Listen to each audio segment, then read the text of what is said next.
High বন্ধুরা, আমি তোমাদের সাথে শেয়ার করব আজকে কাতল মাছ রান্না করা। তো দেখো, আমি কাতল মাছ এনেছিল, ওটাকে ভালো করে ধুয়েছি। তো এখন হলুদ লবণ মেখে অল্প সময় রেখে দিলাম। এখন মিক্সি জারে জিরা আর ধন্যা আর কাজু বাদাম, তারপর কাঁচা লঙ্কা আর টমেটো সব একসাথে পেস্ট করে নিলাম।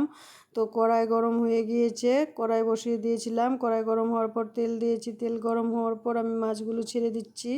তো মাছগুলো এক এক চার পাঁচটা করে একবারে ভাজা তো যাবে না, চার পাঁচটা করে ভেজে ভেজে নেব। তো ভেজে নিয়েছি, দেখেছো।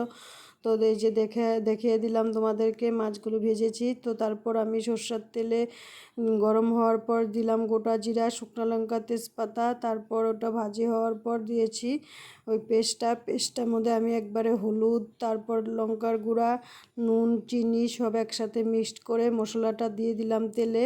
তারপর মশলাটা আমি ভালো করে নাড়াচাড়া করে ভাজি করে নিব। ভালো করে ভাজা ভাজা হবে, মশলা থেকে তেল উঠবে। তারপর আমি জল একটু দিয়ে দিলাম।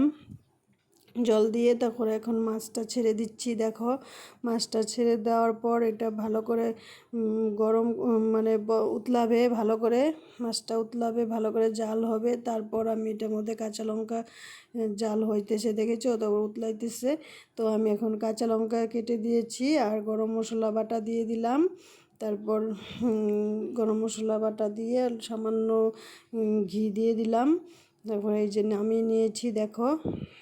তো তোমাদের যদি ভালো লাগে তোমরা এমন করে রান্না করে খেতে পারো। আর এই যে আমার আজকের মেনু, দেখো। তো আমার চ্যানেলটা ভালো লাগলে লাইক, কমেন্ট, শেয়ার করো আর আমার চ্যানেলটা সাবস্ক্রাইব করো।